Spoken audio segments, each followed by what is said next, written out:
আসসালামু আলাইকুম ওরহমতুল্লাহি ওয়াবারকাতুহ। সবাইকে স্বাগতম জানাই আমাদের আজকের এই ভিডিওতে।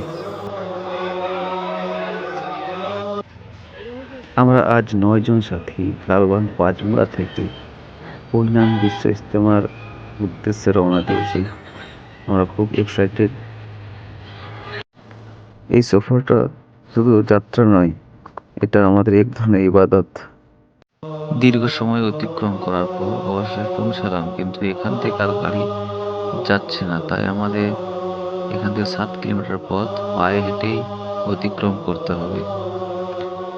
আমাদের হাঁটতে কষ্ট হচ্ছে ঠিকই, কিন্তু আমাদের মনে ক্লান্তি নেই।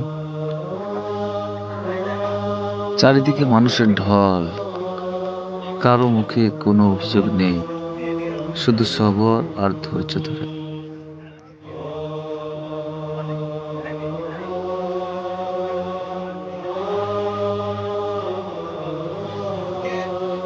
আলহামদুলিল্লাহ, অবশেষে আমরা কুইনান বিশ্ব ইজতেমা ময়দানে পৌঁছে গেছি। প্রথমে আমরা লালবান হালকা এসে উপস্থিত হই এবং এখানেই আমরা শুয়ে পড়ি। বাকিগুলো কই?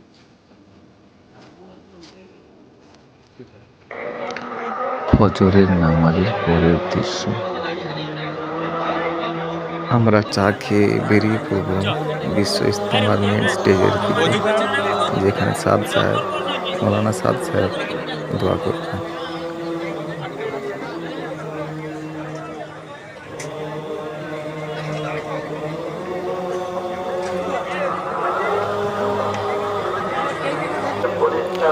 আমাদের লালবান গ্রামের সাথীদের সাথে দেখা করার পর আমরা বেরিয়ে পড়লাম দোয়ার উদ্দেশ্যে মেন স্টেজের দিকে।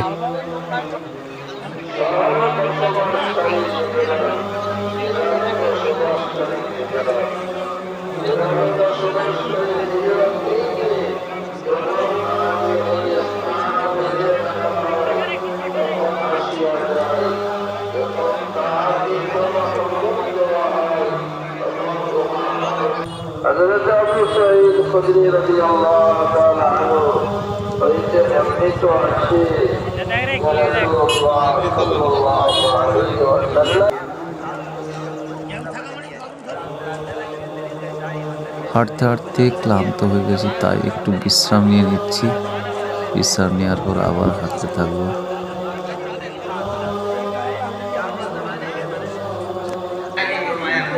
আর 2 কিলোমিটার হাঁটার পর আমাদের আরও সাথীদের সাথে দেখা হয়ে যায়, আমাদের গ্রামের সাথে যারা বাইক নিয়ে এসেছিল। এখানে কিছুটা বিশ্রাম নেওয়ার পর আবার হাঁটতে থাকবো মেন স্টেজের দিকে। এই আখেরি মোনাজাতে আমরা সবাই দোয়া করছি নিজেদের গুনাহ মাফের জন্য।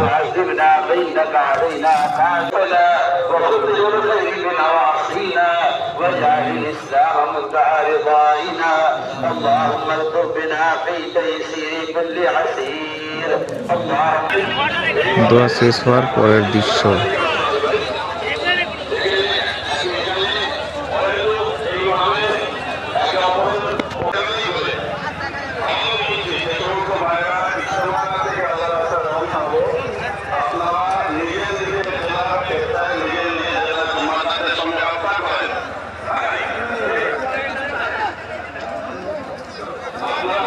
গাড়ি পার্কিং যেখানে আছে আমাদের, সেই উদ্দেশ্যে রওনা দিয়েছি।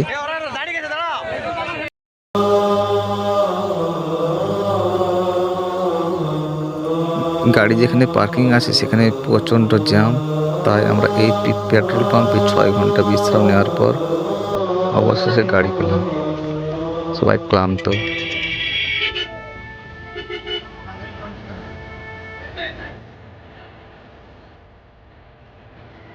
বাড়ির উদ্দেশ্যে রওনা দিয়েছি।